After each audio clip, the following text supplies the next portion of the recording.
Hello, thanks for joining us. This is the third video in our series on crescent kicks. I want to make this a final one.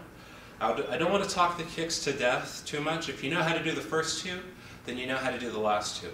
There's only one key difference, and that is with the last two kicks, it's a bigger spin. So the two kicks that we've covered already are the outside crescent kick with the front leg, which looks a little something like this.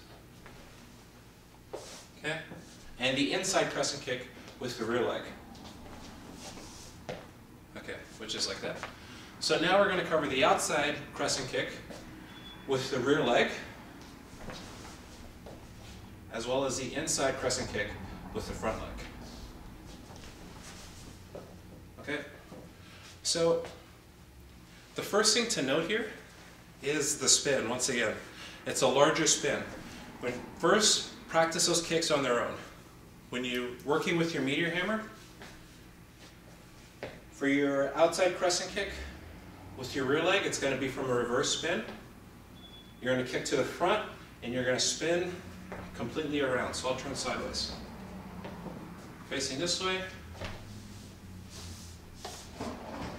You notice that my rear leg remains in the rear after the kick. And this is the one key difference. If I was doing my inside crescent kick with the rear leg, my right leg is at the rear. After I do the kick, my right leg is now at the front. So this is the one key difference. It's just a slightly bigger spin. I start here, right leg is in the rear. Right leg is still in the rear. Okay? So that's your outside crescent kick with the rear leg. Now that's with the left. That's with the right. So we can still even throw it with the left, and it's exactly the same. You're still doing a reverse spin. It just switches. You switch your side of your body. So to start, once again, shift your weight to the front. I'll turn sideways for this actually. Shift your weight to your front leg. You're going to extend your leg forward as it comes around. You're going to intercept the rope, and then you're going to turn, pivoting on your ankle. On your foot, pivoting on your foot. So I'll do it again with the left leg.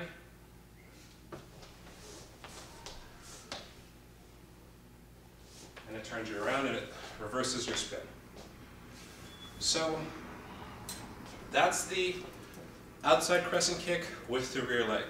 Slightly larger spin, and that one key difference is the change in your stance, as opposed to our previous two kicks. So now I'll show you the last kick, and that is the inside crescent kick with the front leg. So once again, this is going to be from a reverse spin. We're going to the inside, so that's turning this way. Now, if you look at the juxtaposition of the rope and my leg, even if I was to do an outside crescent kick here, it doesn't really meet up with the rope. So what that means is I'm going to need to do a really big spin. This kick has to be a spinning kick. Okay, so when I kick, I have to meet the rope so that I can spin all the way around if I need to, in order for the rope to twine around my leg. So that's the key difference, is that this takes the biggest spin. If you want to do a 360, this is going to be the one that you're going to want to use for it.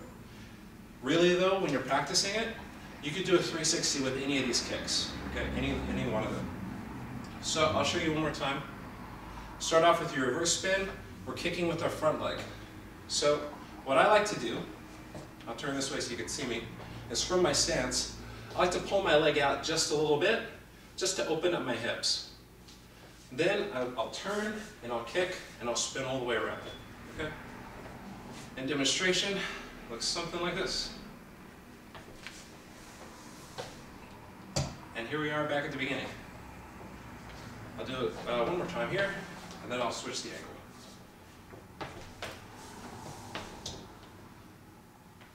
All right, so now let's do it from the front.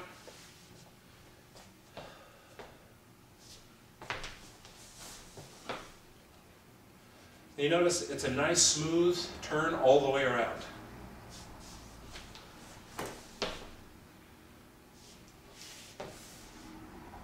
So that is our inside crescent kick with the front leg. You can do it with your right leg as well. Once again, this is just a reverse spin. because you're turning to the inside this way, you always turn in the direction which the meteor is following for these kicks. So you're here, and you do your 360 like that. Exactly the same thing. So if you can do one, you can do them all. Really, you just have to work on the rotation. What I would suggest is, number one, practice stretching. Flexibility is really important for these kicks. That means do dynamic stretches as well as static stretches. It may even help you just to throw these kicks on their own as a form of stretching. What I like to do, I'll show you quickly.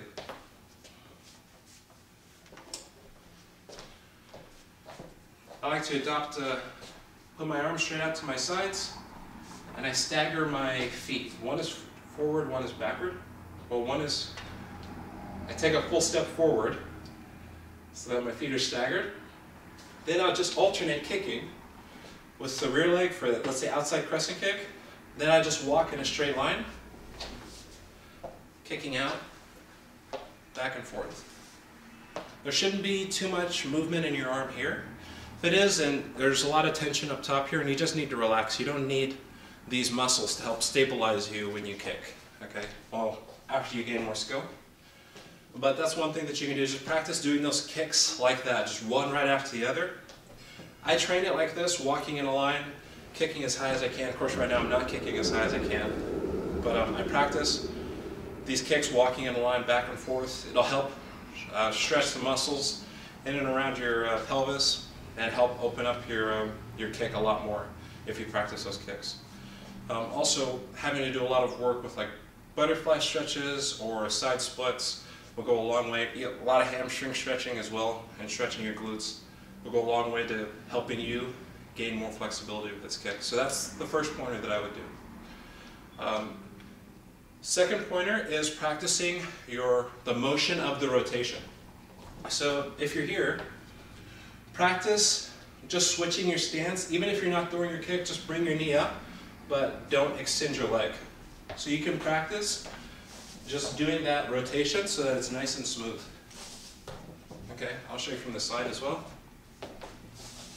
Just practice bringing your knee up and turning. And if you can get those things down smoothly, also for your other ones, you have to practice the larger rotation as well. For like your inside crescent kick with the front leg, you have to practice spinning your 360s. Taking your step out and spinning 360. Okay, you have to practice that as well. So those are all the pointers that I'd give you for doing these kicks. If you can do one, you can do them all.